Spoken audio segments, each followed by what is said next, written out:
नमस्कार प्यारे साथियों, स्वागत है आप सभी का अपने चैनल पर।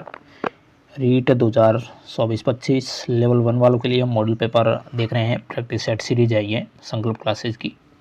आज का ये मॉडल पेपर नंबर 3 होगा। मॉडल पेपर 3 है। L1 और L2 जो कॉमन पार्ट है वो जरूर देखिएगा। लेवल सेकंड वाले भी CDP के क्वेश्चन हैं, लैंग्वेज है और सब्जेक्ट अलग है L1 वालों के लिए। क्लास अच्छी लगती है तो मित्रों लाइक करना है, चैनल पर नए तो सब्सक्राइब जरूर करें। PDF आपको इसकी टेलीग्राम पर मिलेगी, डिस्क्रिप्शन में टेलीग्राम का लिंक मिलेगा, जरूर ज्वाइन करिएगा। चलिए मॉडल पेपर नंबर 3 शुरुआत करते हैं पहले CDP के क्वेश्चनों के साथ। बाल विकास एवं शिक्षण विधियों से जुड़ा हुआ पहला क्वेश्चन। पहला सवाल है, वह स्थान का चुनाव करना है जहां बच्चे के संज्ञानात्मक विकास को बेहतर तरीके से परिभाषित किया जा सकता है। यानी बालक का जो संज्ञानात्मक विकास है वो सर्वाधिक कहाँ होगा? घर में, सभागार में, खेल मैदान में या विद्यालय और कक्षा पर्यावरण में, या अनुत्तरित सवाल है। पहले का ऑप्शन डी आएगा, विद्यालय और कक्षा पर्यावरण में सर्वाधिक बच्चे का संज्ञानात्मक विकास होगा। पहले का ऑप्शन नंबर डी सही होगा। सेकंड सवाल है, एक सशक्त विद्यालय अपने शिक्षकों में निम्न योग्यताओं में से किसे सर्वाधिक बढ़ावा देगा? एक सशक्त विद्यालय है वो शिक्षकों को कौन सी योग्यताओं में बढ़ावा देगा सर्वाधिक? प्रतिस्पर्धात्मक अभिवृत्ति को, परीक्षण करने की प्रवृत्ति को, स्मृति को, या अनुशासित स्वभाव को। दो का ऑप्शन ए सही होगा, प्रतिस्पर्धात्मक अभिवृत्ति को बढ़ावा देगा। ऑप्शन नंबर ए करेक्ट होगा। बेहतरीन मित्रों ये मॉडल पेपर है, RBSC लेवल वाला है। कितने क्वेश्चन आप राइट कर पाते हो जरूर मिलान करिएगा। तीसरा क्वेश्चन है, निम्न में से कौन सा आयु समूह जो प्रवृत्ति बाल्यावस्था श्रेणी है उसके अंतर्गत आता है? 11 से 18 वर्ष वाला, 18 से 24 वर्ष, जन्म से 6 वर्ष, या 6 से 11 वर्ष। प्रवृत्ति बाल्यावस्था वो अवस्था होगी 6 से 11 वर्ष। ऑप्शन डी इसका राइट होगा। चौथा सवाल है, कोहलबर्ग ने प्रस्तुत किए हैं विकास के चरण, संज्ञानात्मक विकास के, शारीरिक विकास के, सामूहिकात्मक विकास के, या नैतिक विकास के। कोहलबर्ग का संबंध है वो है मित्रों नैतिक विकास सिद्धांत से। ऑप्शन डी इसका सही होगा। इन्होंने 3 अवस्थाएं बताई, 3 चरण बताए, उन 3 चरणों में 2-2 उप अवस्थाएं बताई, यानी कुल मिला के 3 तो चरण हैं और इन तीनों में प्रत्येक में 2-2 मिला के कुल मिला के 3 × 2 6 अवस्थाएं, 6 उप अवस्थाएं बताई इन्होंने। ये आपको ध्यान रखना है, जो कि नैतिक विकास से संबंधित है। नैतिक तर्कना इनका एक शब्द है। हेंज की दुविधा उसकी कहानी के माध्यम से इन्होंने नैतिक विकास का सिद्धांत दिया था। हेंज की दुविधा। नेक्स्ट क्वेश्चन नंबर 5, बालक के भाषिक विकास को प्रभावित करता है। बालक के भाषा संबंधी विकास को प्रभावित करने वाला घर का परिवेश है, विद्यालय वातावरण है, समूह है, या ये सभी है। 5 का ऑप्शन डी आएगा, ये सभी बालक के भाषा विकास को प्रभावित करते हैं। तो ऑप्शन डी इसका राइट होगा। अगला 6वां सवाल है, गिरिविडान अपना जीवन यापन मृगों को घात लगा मार कर सकता है। घात लगाकर मार सकता है, किंतु सभी गिरिविडाल ऐसा करने में सफल नहीं होते हैं। यह उदाहरण दर्शाता है किसका? ये उदाहरण मित्रों ऑप्शन सी होगा। समान जाति में समयोजनार्थ विशिष्ट व्यवहार पाया जाता है। यानी गिरिविडाल है वो अपना जीवन यापन मृगों को घात यानी मार कर, किंतु सभी गिरिविडाल ऐसा करने में सफल नहीं होते हैं। तो ये उदाहरण दर्शाता है समान जाति में समयोजनार्थ विशिष्ट व्यवहार। नेक्स्ट 7वां सवाल है, व्यक्तिगत विभिन्नता की शैक्षिक अभिग्रस्तता नहीं है। कौन सी नहीं है?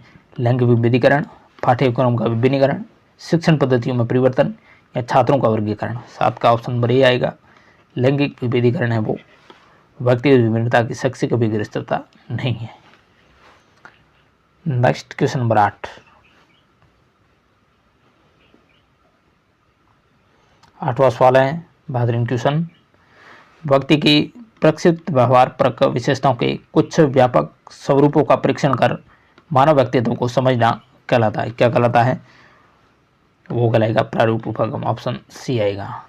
नेक्स्ट 9वां सवाल, शेल्डन के व्यक्तित्व वर्गीकरण और संभावित लक्षणों के युग में कौन सा युग्म है जो असुमिलित है? सुमिलित नहीं है। एंडोमार्फिक कलात्मक होते हैं, मिसोमार्फिक उजरस्वी होते हैं, एक्टोमार्फिक अंतर्मुखी होते हैं, उपरोक्त सभी सुमिलित हैं। 9 का ऑप्शन ए एंडोमार्फिक है वो कलात्मक होते हैं, ये असुमिलित है। मिसोमार्फिक ऊर्जस्वी होते हैं, एक्टोमार्फिक अंतर्मुखी होते हैं। तो इसका ऑप्शन नंबर ए राइट होगा 9 का। नेक्स्ट 10वां सवाल है, 16 व्यक्तित्व कारक प्रश्नावली का निर्माण किसने किया था? 16 PF, वेरी वेरी इंपॉर्टेंट ये क्वेश्चन है भाई, ये सवाल आने की संभावना है। Eysenck, Raymond kettle, Karen Harni या साइमंड्स? 10 का सही होगा ऑप्शन बी, रेमंड केटल की 16 PF प्रश्नावली है, ऑप्शन बी करेक्ट। 11वां सवाल है, अनुबंधित अनुक्रिया के अधिगम को प्रभावित करने वाला कारक कौन सा है? अनुबंधित अनुक्रिया को प्रभावित करने वाला कारक है उद्दीपकों के बीच समय प्रबंधन, अनुबंधित उद्दीपक का प्रकार, अनुबंधित उद्दीपकों की तीव्रता, या ये सभी। जो अनुबंधित अनुक्रिया है उसके अधिगम को प्रभावित करने वाले कारक, तो ये सारे कारक है, ऑप्शन डी इसका राइट आएगा।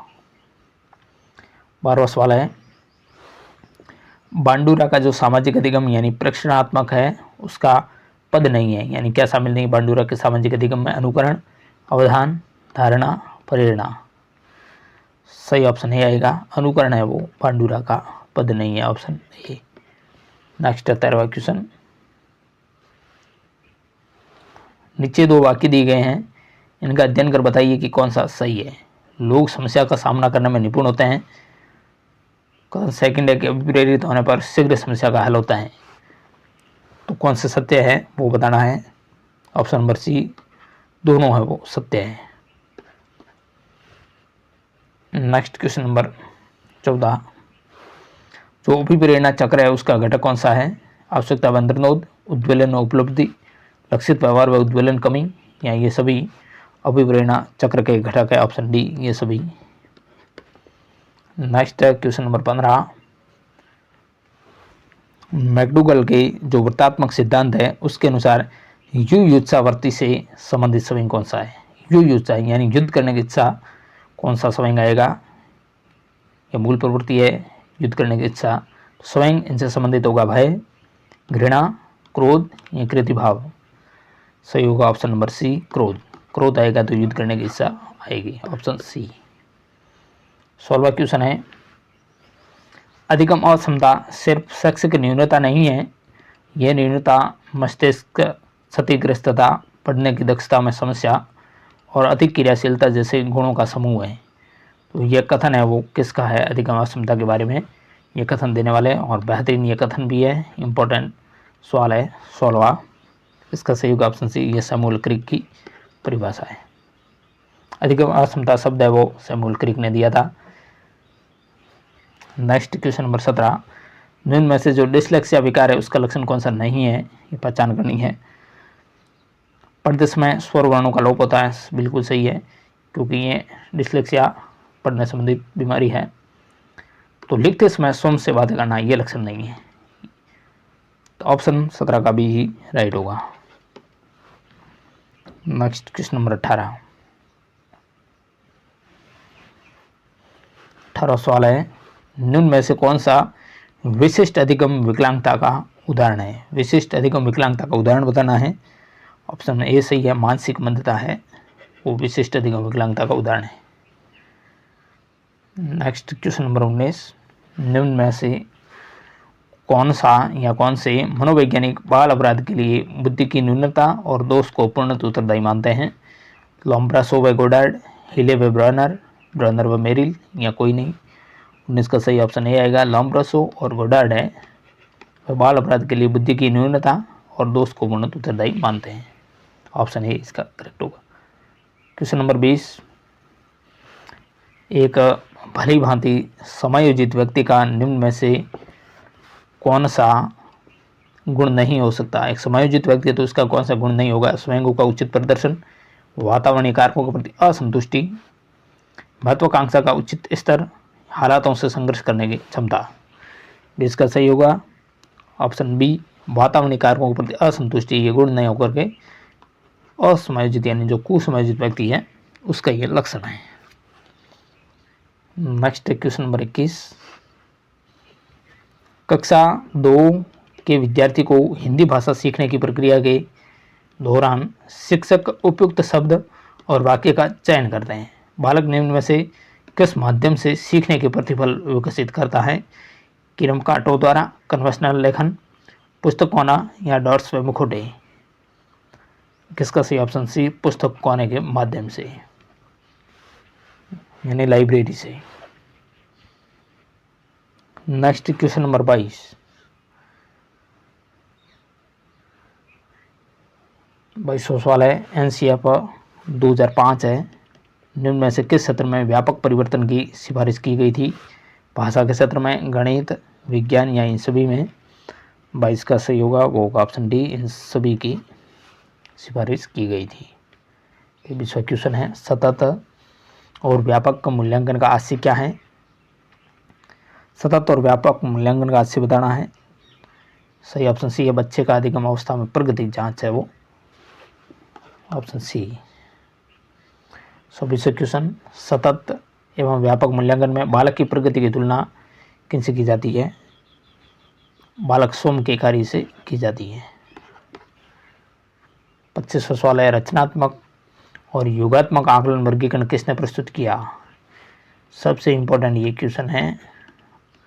25वां सवाल वेरी इंपॉर्टेंट है। ग्लैडस्टीन ने, मिशेल स्क्रीबन ने, हचिसन ने या एच.जे. फ्रेडरिक ने रचनात्मक और योगात्मक आकलन है उसका वर्गीकरण करने वाले हैं। ऑप्शन बी आएगा, मिशेल स्क्रीबन। नेक्स्ट 26वां क्वेश्चन, 8 वर्ष की आयु तक के सभी बच्चों के लिए प्रारंभिक बाल्यावस्था की शिक्षा के लिए उत्कृष्ट पाठ्यक्रम और शैक्षणिक ढांचा एनसीपीएफ ईसीसीई निम्न में से किसके द्वारा विकसित किया जाएगा? नवीन शिक्षा नीति 2020 का ये सवाल है। ऑप्शन ए, एनसीईआरटी द्वारा विकसित किया जाएगा। नेक्स्ट क्वेश्चन नंबर 27,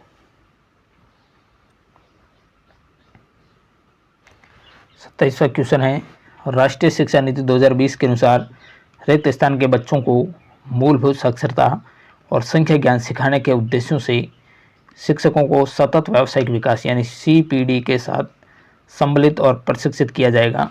कक्षा स्तर के समरूप, कक्षा स्तर से नीचे, कक्षा स्तर से उच्च या ये सभी?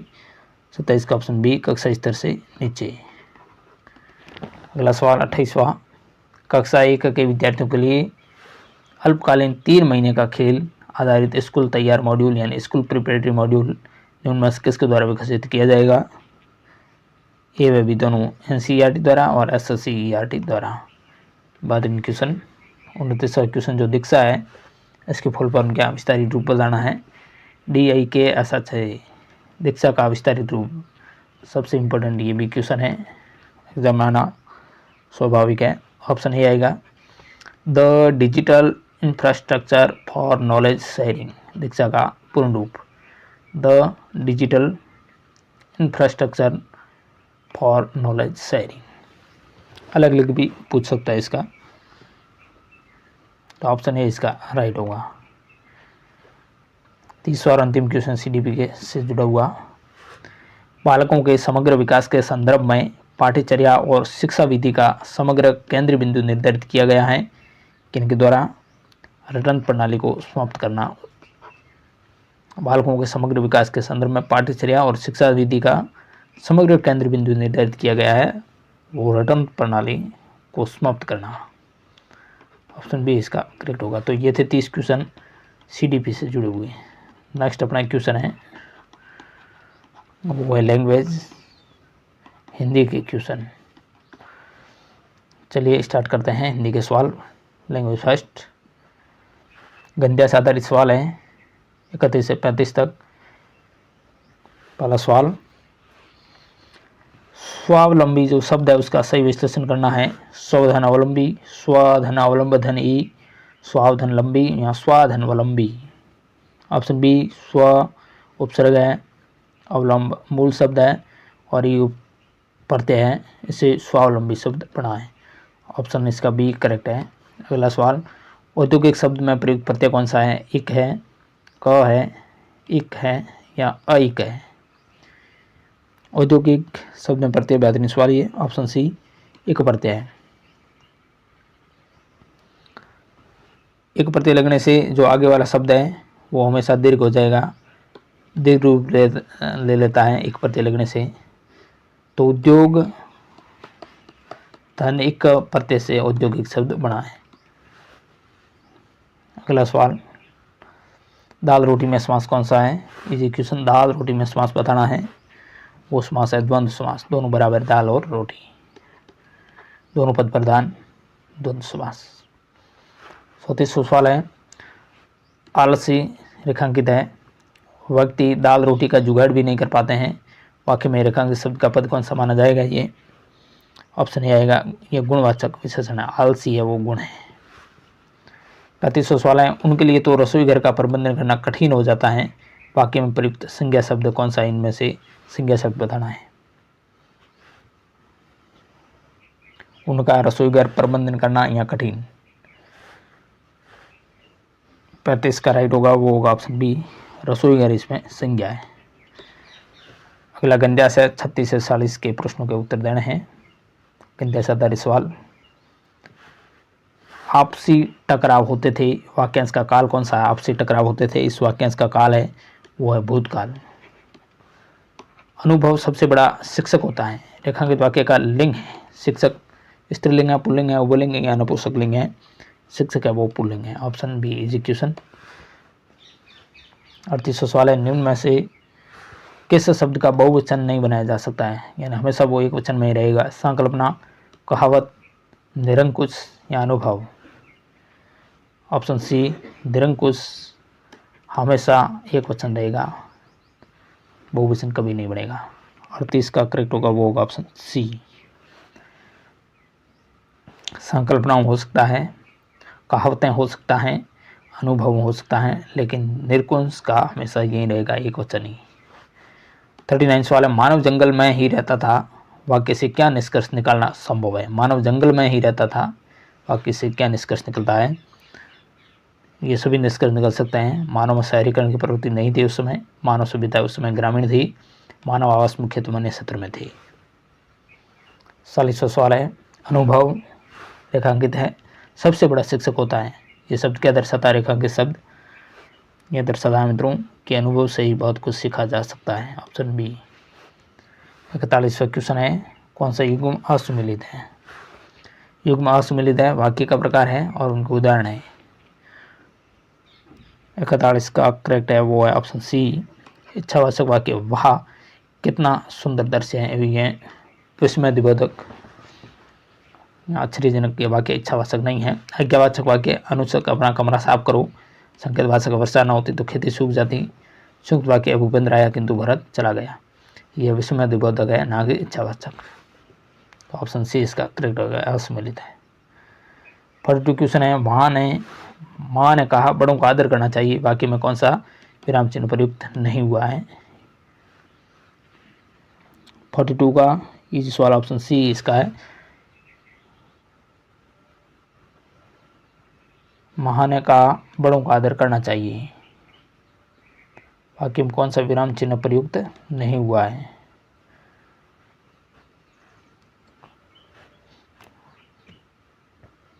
क्वेश्चन है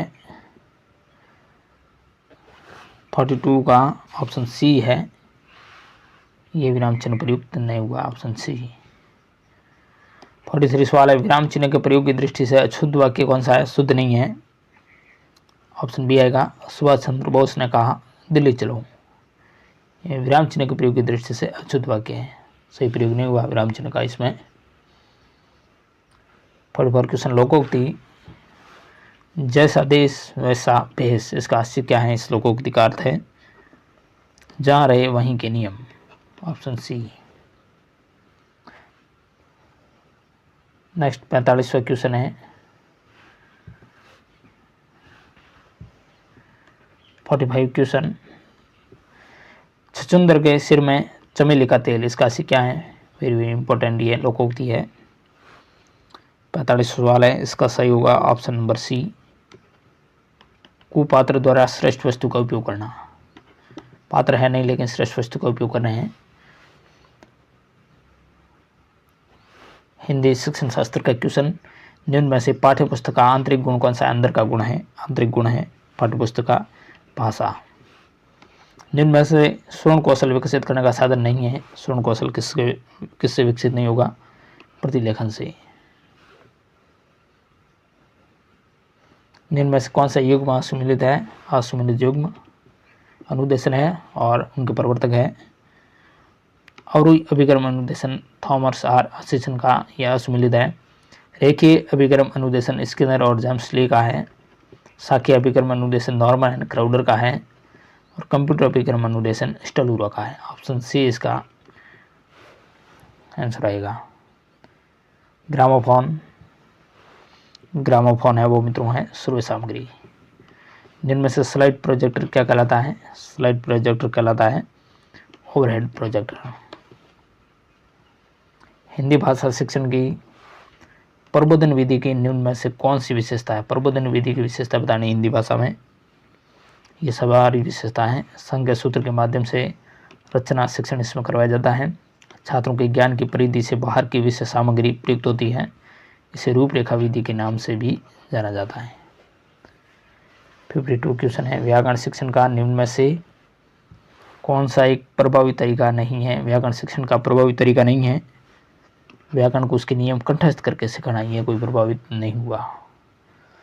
भाषा शास्त्र विधि के संदर्भ में कौन सा कथन असत्य है? भाषा शास्त्र विधि के बारे में असत्य कथन बताना है। 53 क्वेश्चन है और इसका राइट है वो है ऑप्शन सी। ये व्याकरण को तार्किक पक्ष से सिखाती नहीं, व्यवहारिक पक्ष से इसके यह व्याकरण को सिखाती है, तो ऑप्शन सी आएगा। इसे अव्याकृत विधि भी कहा जाता है। व्याकरण नियम के बिना ये व्याकरण सिखाया जाता है, यह शिक्षक का विधि है। अगला सवाल है, निम्न में से भाषा शिक्षण की कौन सी विधि सुग्गा विधि के नाम से जानी जाती है? वेरी इंपॉर्टेंट क्वेश्चन है सुग्गा विधि। ये सवाल संस्कृत सब्जेक्ट में आपका आ चुका है, हिंदी में भी आ चुका है। सही होगा ऑप्शन डी, पाठ्य पुस्तक विधि है वो सुग्गा प्रणाली मानी जाती है। अगला सवाल है, निम्न में से कविता शिक्षण की विधि नहीं है। कविता शिक्षण की विधि कौन सी नहीं है? उद्बोधन प्रणाली है वो कविता शिक्षण की ना होकर के ये गद्य शिक्षण की विधि है। 56 सवाल, निम्न में से मूल्यांकन की विश्वसनीयता का कारक है क्या है? विश्वसनीयता कहा जाता है परिणाम का अलग अलग शिक्षक द्वारा समानीकरण है, यानी परिणाम है उसका अलग अलग शिक्षक जांच करें फिर भी अंक वहीं आएंगे, समान आएंगे, वो है विश्वसनीयता। समाज मिति विधि है उसके प्रवर्तक कौन माने जाते हैं? वेरी इंपॉर्टेंट ये क्वेश्चन। समाज मिति विधि के प्रवर्तक है Jacob L Moreno, JL Moreno. वस्तुनिष्ठ प्रश्नों की विशेषता नहीं है। कौन सी विशेषता नहीं है? लेखन शैली का व्यापक प्रभाव इसमें नहीं पड़ता है। ऑप्शन डी इसका करेक्ट आएगा। 59 सवाल, उपचारात्मक शिक्षण का उपकरण है। उपचारात्मक शिक्षण का उपकरण बताना है। क्रियात्मक शोध, ऑप्शन सी आएगा। 60 और अंतिम क्वेश्चन, लैंग्वेज फर्स्ट हिंदी का। उपलब्धि परीक्षण निर्माण में जो सम अंकन योजना बनाने का उद्देश्य है, क्या उद्देश्य हो सकता है? निर्णय संबंधित असंगति को दूर करने में सहायता प्रदान करना, ऑप्शन ए। तो यह 30 क्वेश्चन हमने देखे लैंग्वेज फर्स्ट हिंदी के। आगे और भाषा सेकंड है संस्कृत, संस्कृत से जुड़ा हुआ पहला सवाल। 61 क्वेश्चन है संस्कृत का। अधोलिखित वाक्य से वाच्यम परिवर्तन कुरुत, इसका वाच्य परिवर्तन करना है। स माम रक्षति, इसका वाच्य परिवर्तन करना है। तेन अहम रख से, ऑप्शन बी आएगा इसका वाच्य परिवर्तन में। आगे सवाल 62,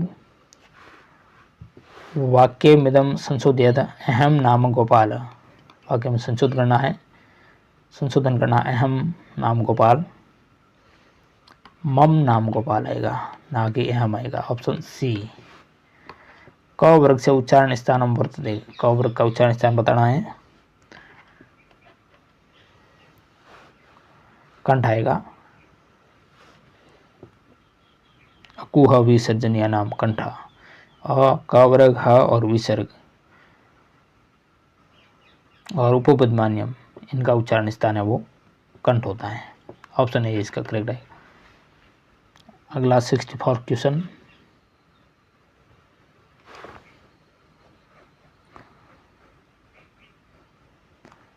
रिक्त स्थान सुक्ति पूर्ण करनी है, रिक्त स्थान पर क्या आएगा? अक्षर शून्यो हिम रिक्त स्थान भवती। बहुत अच्छा सवाल है। अंधो, अक्षर शून्यो ही अंधो भवती। तुम सब मेरे साथ संस्कृत बोलो, अस्य वाक्य से संस्कृत अनुवादम कुरु। संस्कृत अनुवाद करना है इस हिंदी वाक्य का। यूयम मया सह संस्कृतम वदत। ऑप्शन बी इसका करेक्ट आएगा 65 का। अगला सवाल है 105 इत्यस्य संख्या अस्ति। 105 है, इसको संस्कृत में क्या कहा जाता है? पंचाधिक शतकम, यानी 100 से 5 अधिक 105। सीता रामेण स वनम अगच्छत। अत्र रेखांकित पदम अधिकर्ते प्रश्नमस्ति। रामेण उत्तरा गया, तो इसका प्रश्नवाचक आपको चिन्ह लगाना है, प्रश्न बदलना है इस वाक्य का प्रश्न में। तो ऑप्शन बी आएगा कैन। सीता कैन सह वनम अगच्छत। ऑप्शन बी आएगा 67 का। 68 क्वेश्चन,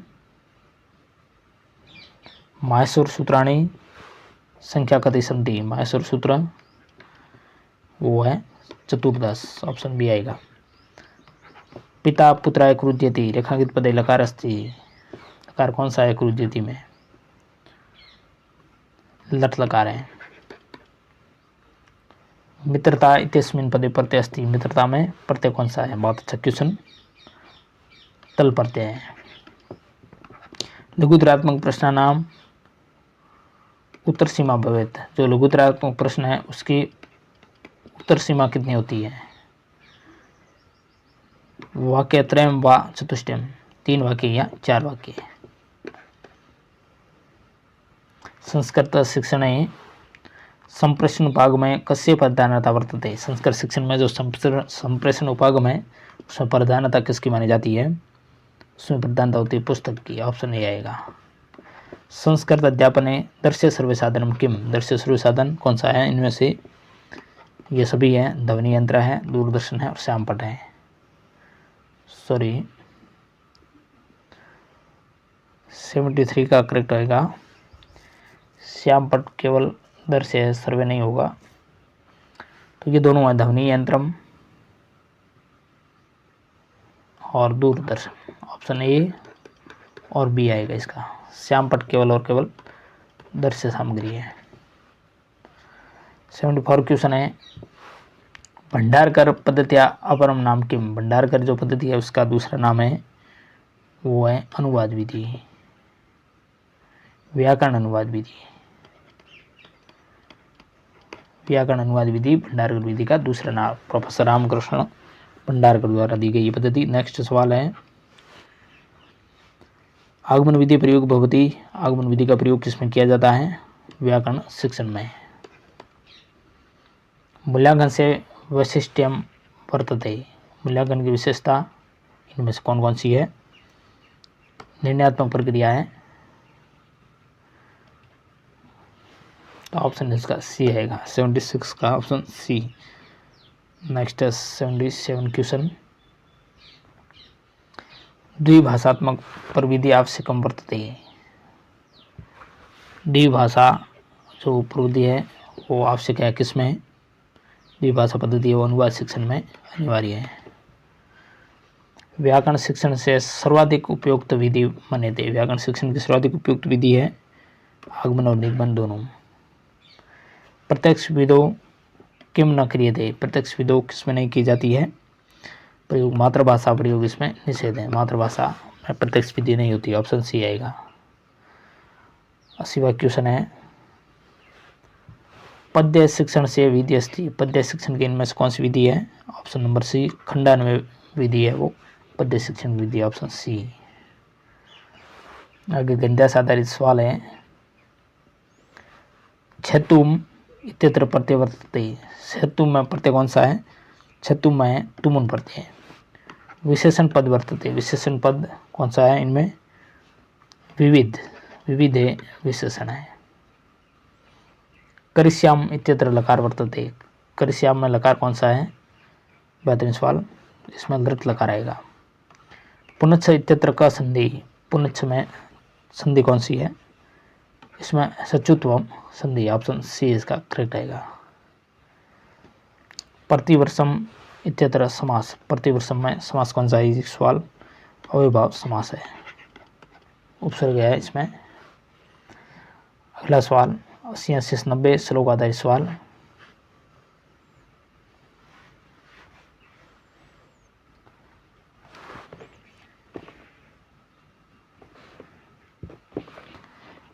अर्थों की कन्या परकीय एव ता मध्य संप्रेष्य परिगृहीतु जातो समवायम विराद प्रकाम प्रत्यर्पित न्यास युवांतरात्मा। 86 सवाल है, संप्रेष्य पदे अस्मिन् कति उपसर्गा सन्ति। संप्रेष्य है, इसमें इस पद में उपसर्ग कितने हैं? उपसर्गों की संख्या है वो मित्रों इसमें दो उपसर्ग है, एक तो सम है और एक प्र है। अगला सवाल है, जात त्रिका प्रत्यय, जात में प्रत्यय कौन सा है? इसमें प्रत्यय है कित प्रत्यय है, ऑप्शन ए। 88 सवाल है, न्यास अत्र प्रकृति प्रत्ययों को, न्यास में प्रकृति प्रत्यय बताना है, मूल शब्द कौन सा है, प्रत्यय कौन सा है? 88 का ऑप्शन सी। नि उपसर्ग है, अस धातु है और घ प्रत्यय है, ऑप्शन सी न्यास बना है। 89 सवाल, प्रकामम अस्य विलोम पदम किम, प्रकामम का विलोम शब्द बताना है, अत्यल्पम। 89 का ऑप्शन सी। 90वां और सेकंड लैंग्वेज आपकी संस्कृत का अंतिम सवाल, समम योगे विभक्ति भवति, समम में विभक्ति कौन सी है? इसमें तृतीय विभक्ति, ऑप्शन डी आएगा। आगे आपके सब्जेक्ट गणित, पहला सवाल है गणित का। प्राकृत संख्या है 43, 83, 6, 43,836 में दोनों 3 के स्थानीय मानों का योग होगा, यानी ये 3 और ये 3 इन स्थानीय मान का योग कितना होगा वो आपको देखना है। 3000 हो गया प्लस 30 हो गया, इसको मिलान करने से 3030 बनते हैं। तो इसी सवाल इस प्रकार गणित में ज़्यादा कोई आप मिलान आराम से कर दोगे। प्रथम 10 अभाज्य संख्या है, उसकी माध्यिका कितनी है, उसकी माध्यिका बतानी है आपको, तो ऑप्शन सी आएगा, 12 माध्यिका होगी। इस प्रकार इसका मिलान आप जरूर करें, टेलीग्राम पर इस पेपर को देख करके वहाँ आपको ये पीडीएफ के रूप में मॉडल पेपर मिलेगा। मैं सीधा लिए चलता हूँ आपको गणित शिक्षण विधियों के सवालों के बारे में। वैदिक गणित के सूत्रों की संख्या कितनी है? ऑप्शन डी आएगा, 16 है।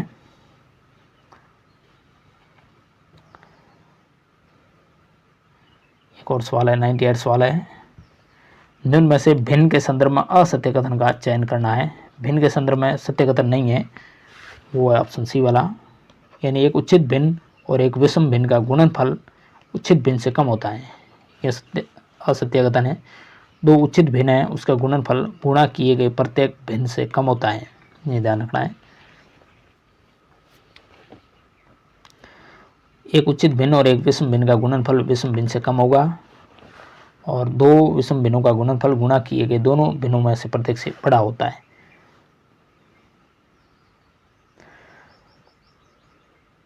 आगे सवाल है शिक्षण विधियों का क्वेश्चन सीधा 111 सवाल गणित शिक्षण विधियों से जुड़ा हुआ क्वेश्चन है। प्राकृतिक विज्ञान केवल तब तक ही विज्ञान है जब तक कि वह गणितीय है। तो गणित के संदर्भ में यह विचार किनका है? यह विचार है कांट का, ऑप्शन ए आएगा। अगला सवाल है, गणित की प्रकृति के संबंध में कौन सा कथन असत्य है? गणित की प्रकृति नहीं है, गणित कल्पना प्रधान विषय है, ये प्रकृति नहीं है गणित की।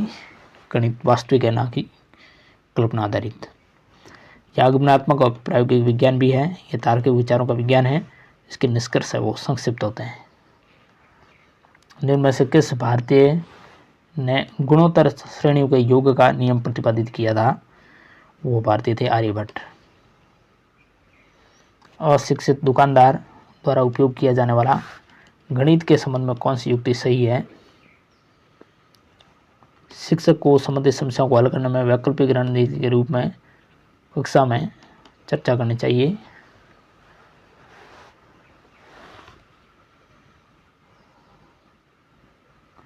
सवाल थोड़ा सही नहीं दिया है।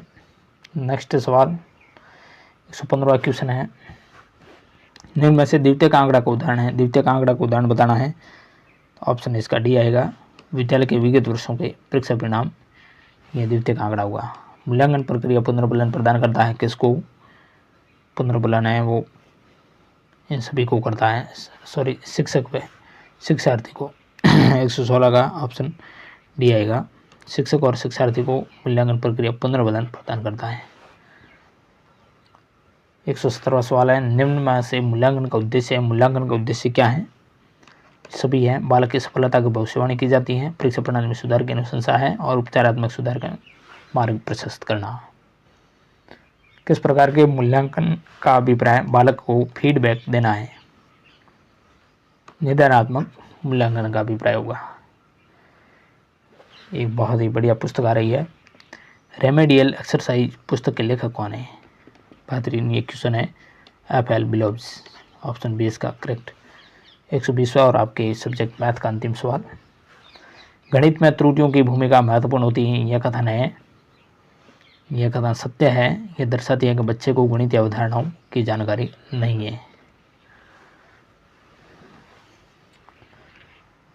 तो 120 का ऑप्शन सी आएगा। आगे आपके पर्यावरण अध्ययन सब्जेक्ट का पहला सवाल, निम्न में से संयुक्त परिवार का लक्षण है। साझा निवास होता है, उत्पादक इकाई होती है, सहकारी संगठन होता है। निम्न में से जो दहेज कुप्रथा उसका परिणाम नहीं है, परिणाम नहीं है कौन सा? लिंगानुपात सुधार, ये कोई परिणाम नहीं है। ऋणग्रस्तता होती है, महिला अत्याचार होता है, कन्यावध और अपराध भी होता है। 123वां क्वेश्चन है, निम्न में से उस समूह का चयन करना जो महिलाओं द्वारा सिर पर धारण किया जाता है। सिर का आभूषण महिलाओं के लोनसारी, तिरंगा, राईदे कपड़े हैं जो सिर पर धारण करते हैं। 123 का ऑप्शन ए आएगा, लोनसारी, तिरंगा और राईदे। 123 का ऑप्शन ए आएगा। नेक्स्ट 124वां क्वेश्चन,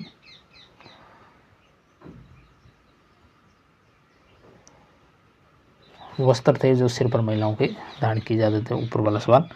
124वां क्वेश्चन है, निम्न में से कौन सा युग्म असुमिलित है? असुमिलित युग्म इनमें से ऑप्शन डी असुमिलित, पहाड़ी आवास, वॉल्वरिन, डलशिप, एरमिन, ये वहाँ नहीं रहते हैं। वन्य आवास में हाथी, शेर, चीता रहते हैं। घासी आवास में जेब्रा है, जिराफ है, राइनोसॉर्स है। मरुस्थलीय आवास में सांप है, नेवला, कंगारू। अगला सवाल, सिलाई कार्य में प्रयुक्त उपकरण है, कौन कौन से हैं? 125 का ऑप्शन डी आएगा, ये सभी है। टेलर चौक भी है, बटर पेपर है, पिन कुशन है। 126वां क्वेश्चन, जिला उपभोक्ता मंच के संबंध में कौन सा कथन सही है? सही कथन बताना है। ऑप्शन डी सभी सही है। राज्य सरकार एक जिले में एक से अधिक मंच स्थापित कर सकेगी। अध्यक्ष सहित इसमें 3 सदस्य हैं और सदस्य कार्यकाल 5 वर्ष या 65 वर्ष जो भी पहले हो, तो वो जिला उपभोक्ता मंच के संबंध में यह सत्य कथन है। राष्ट्रीय ध्वज के संदर्भ में कौन सा कथन है जो संगत है, यानी सत्य कथन है? राष्ट्रीय ध्वज तिरंगा है, उससे संबंध में सभी सत्य हैं। केसरिया रंग त्याग और बलिदान का प्रतीक है। सफ़ेद रंग शांति और सत्य का प्रतीक है। हरा रंग खुशहाली और उर्वरता का प्रतीक है। बाघ को राष्ट्रीय पशु कब घोषित किया गया? बहुत अच्छा क्वेश्चन, 1972 को। नेक्स्ट सवाल है, साहिबा किस चित्रशैली से संबंधित थी? साहिबा का संबंध अजमेर चित्रशैली से। Very very important question. 130वां क्वेश्चन, महिलाओं द्वारा दांतों के बीच सोने की कील जड़वाना क्या कहलाता है? आभूषण का नाम बताना है, तो चोंप कहलाएगा। वल्लभ संप्रदाय के चित्र किस शैली से संबंधित है? नाथ द्वारा शैली से। राष्ट्रीय राजमार्गों की सर्वाधिक लंबाई किस राज्य में है? बहुत अच्छा सवाल। उत्तर प्रदेश में राष्ट्रीय राजमार्गों की सर्वाधिक लंबाई है। यह संकेत है, यह प्रदर्शित करता है, यह संकेत किसको प्रदर्शित कर रहा है? खतरनाक गहराई को। ऑप्शन बी आएगा। निम्न में से जन संचार का माध्यम नहीं है इंटरनेट, 34 का ऑप्शन डी आएगा। मानव के लिए भोजन की आवश्यकता है। मानव के लिए भोजन की आवश्यकता शरीर के वृद्धि विकास के लिए, क्षतिग्रस्त कोशिकाओं का पुनर्निर्माण करने के लिए और शरीर को आवश्यक ऊर्जा प्रदान करने के लिए। जिनमें से नदी तैराकों की आम बीमारी कौन सी होगी? नदी तैराक है उनमें बीमारी होता ही है, बेहतरीन सवाल है, आंध्र शोथ की समस्या होगी। सर्वाधिक प्रचलित कीटनाशक कौन सा है? इनमें से नीम है वो सर्वाधिक प्रचलित कीटनाशक माना जाता है। निम्न में से जैविक घटक हैं, जीव पाए जाते हैं, पौधों में जीव पाया जाता है। विश्व में सबसे ऊंचे ज्वार कहाँ आते हैं? फंडी की खाड़ी में। सुमेलित करना ग्रह है, उनके उपनाम है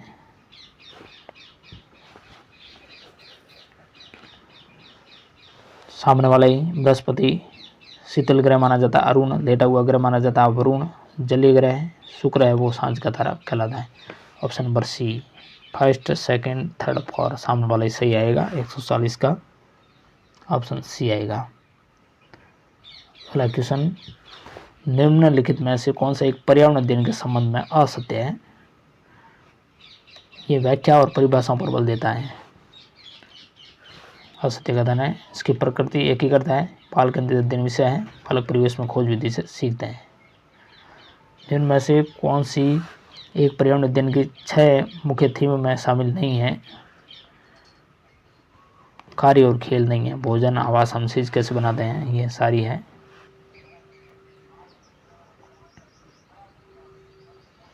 पर्यावरण अध्ययन के संदर्भ में बोझ रहित सीखना क्या बताता है? बोझ रहित सीखना क्या बताता है? बच्चे के बस्ते का वजन कम करना।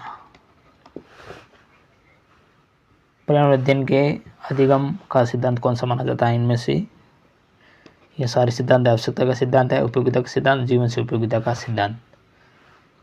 145 सवाल, पर्यावरण अध्ययन पाठ्यक्रम बच्चों की समग्र शिक्षा का कारण बन सकता है यदि ये विषयगत हो, पर्यावरण अध्ययन पाठ्यक्रम एकीकृत हो और समावेशी हो। पर्यावरण अध्ययन के शिक्षक को, ईवीएस के शिक्षक है उसको बच्चों के दृष्टिकोण को स्वीकार करना चाहिए और सम्मान देना चाहिए। Option A. 147 क्वेश्चन है, शिक्षण सहायक सामग्री निर्माण में प्रयुक्त सिद्धांत निम्न में से कौन सा नहीं है? शिक्षण सहायक सामग्री में उस सिद्धांत का प्रयोग नहीं कर सकते, व्यापकता का सिद्धांत उसमें नहीं है, प्रेरणा का सिद्धांत, चयन और अनुक्रिया का सिद्धांत होता है।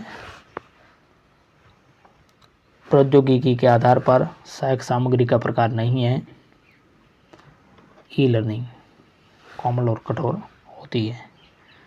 149 सवाल है, लिखित या मौखिक शब्दों को समझाने के लिए जिन सारे पदार्थों का कक्षा में अथवा अन्य शिक्षण संस्थाओं में प्रयोग किया जाता है वह सब दृश्य सर्व सामग्री कहलाती है। यह कथन किनका है? वेरी वेरी इंपॉर्टेंट ये कथन है। यह कथन है डेंट महोदय का, ऑप्शन सी आएगा। आखिरी सवाल इस मॉडल पेपर नंबर 3 का, संकल्प क्लासेस के मॉडल पेपर देख रहे हैं, बेहतरीन मॉडल पेपर है। अध्यापन कार्य के लिए प्रयुक्त ग्लोब का मानक व्यास कितना होता है? 16 इंच होता है। तो इस प्रकार हमने 150 MCQ देखे इस प्रैक्टिस पेपर नंबर 3 के। आगे और प्रैक्टिस पेपर नंबर 4 आएगा कल, वो भी जरूर देखिएगा। क्लास कैसी लगी मित्रों लाइक करें, चैनल पर नया तो सब्सक्राइब करें और टेलीग्राम जरूर ज्वाइन करें जहाँ आपको PDF मिलेगी। चलिए नेक्स्ट मिलता है, तब तक के लिए थैंक यू वेरी मच।